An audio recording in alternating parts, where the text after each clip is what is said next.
Today, I'm going to explain an Australian science fiction film called 2067. Spoilers ahead. Watch out and take care. The premise of the movie is set in 2067, when the world has been destroyed beyond rehabilitation because of climate change. All plant life has been extinct. With a lack of plant life, the amount of oxygen in the air has decreased exponentially. People have to buy artificial oxygen to survive. 99% of the world has gone dark. People suffocate to death. In such conditions, only one city in Australia has survived, and it is all thanks to a company called the Chronocorp Corporation that manufactures synthetic oxygen. However, artificial oxygen causes a fatal disease called the sickness over time. Humankind has mere years before it goes fully extinct. Ethan White is a resident of the Australian city. He and his friend, Jude, work as mechanics in the Chronocorp Corporation. The corporation is also working day and night to find a cure for the sickness and a way to save the world. Ethan's wife, Xanthi, also has the sickness. Ethan works hard day and night to earn and buy her better oxygen. One day, as Ethan and Jude work in the tunnel, the Chronocorp CTO of Particle Research, Regina Jackson, summons them to her office. There, she introduces herself to the two, and tells them that humanity is going to die in a few years if the conditions do not change. She then reveals that Ethan is the only one who can help everyone and save humanity. Ethan is confused and doesn't believe her. But Regina insists he visit their lab. The lab has huge machinery. The lab doctor named Billy Mitchell introduces himself to Ethan, and looks at Ethan's wrist device for a second. They then explain to him that Ethan's father, Dr. Richard White, started this project 20 years ago. The machine that stands in front of them is a time machine called the Chronicle. In the first ever experiment done with the machine, they had to send radio waves into it to check what was on the other side. They found out through it that 407 years later, in 2474, the Earth would have enough vegetation to maintain enough oxygen in the air and sustain human life. The people come to believe that if humanity still exists several hundred years later, it is likely that they have found solutions to all the problems plaguing their reality. However, a strange activity baffled the scientists there. The waves they sent had come back reformed. When they decoded it, they found out that someone from the future had sent them the message saying, "Send Ethan White." So now, Regina and the whole team want to send Ethan into the future for him to bring back the cure. Ethan is beyond surprised. He doesn't believe them and thinks that Regina is just bluffing. Moreover, he doesn't want to leave his sick wife and go into the future. So, he declines to help. Later, Ethan and Jude are at a diner, where they buy crisp oxygen. Jude tries to persuade Ethan to go through with the plan and help save humanity. However, Ethan laughs at him, saying that he doesn't want to be like his father. Ethan hates his father for never being there for him. 20 years ago, his father left home and went missing, while his mother was killed when he was a kid. Since then, he has been brought up by Jude, who he regards as his older brother as well as best friend.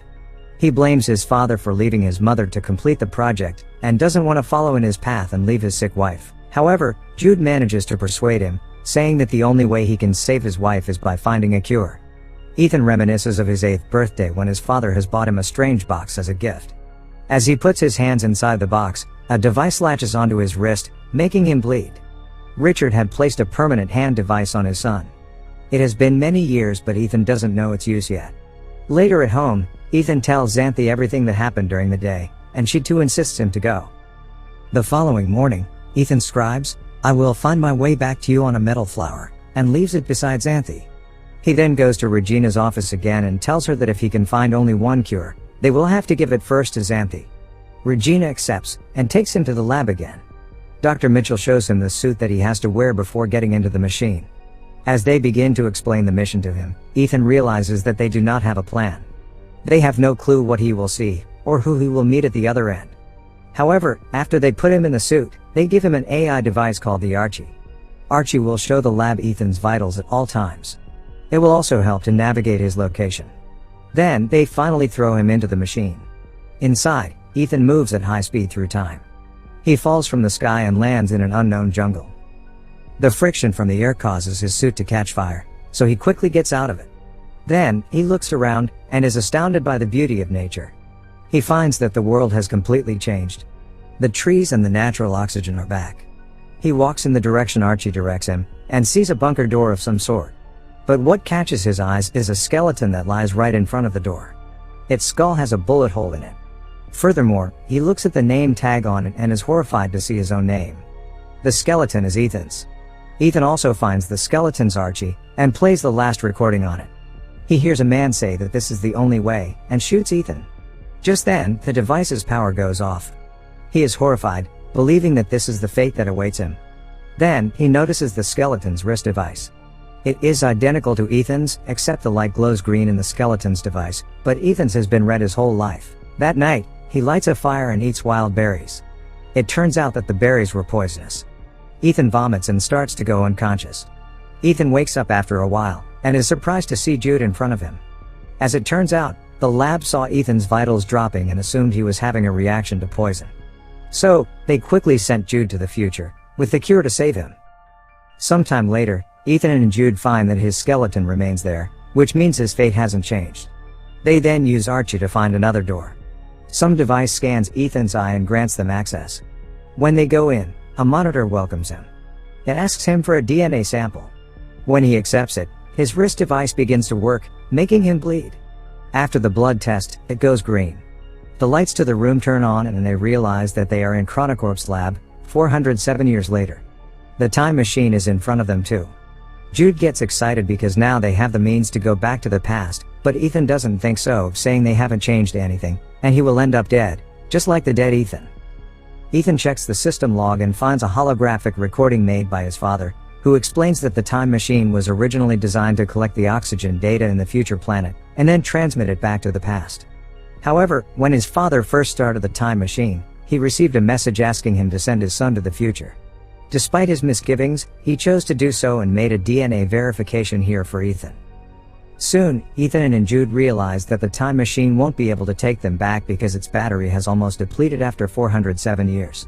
What's worse is that the activation of the lab triggers a malfunction in its nuclear power core, threatening to unleash a nuclear explosion in just 4 hours.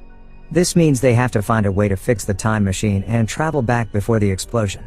Running out of time, they have to act quickly. Outside, they are surprised to find a ruined city covered with green plants, but inhabited with no humans, showing that Earth starts to recover itself after human extinction. Human skeletons are scattered everywhere. Ethan gets to his wife's house, only to find her bones, making him fall into despair. Jude tries to persuade him to go back to the past, as the cure against the sickness doesn't seem to exist even in the future world. However, Jude's words make Ethan suspicious.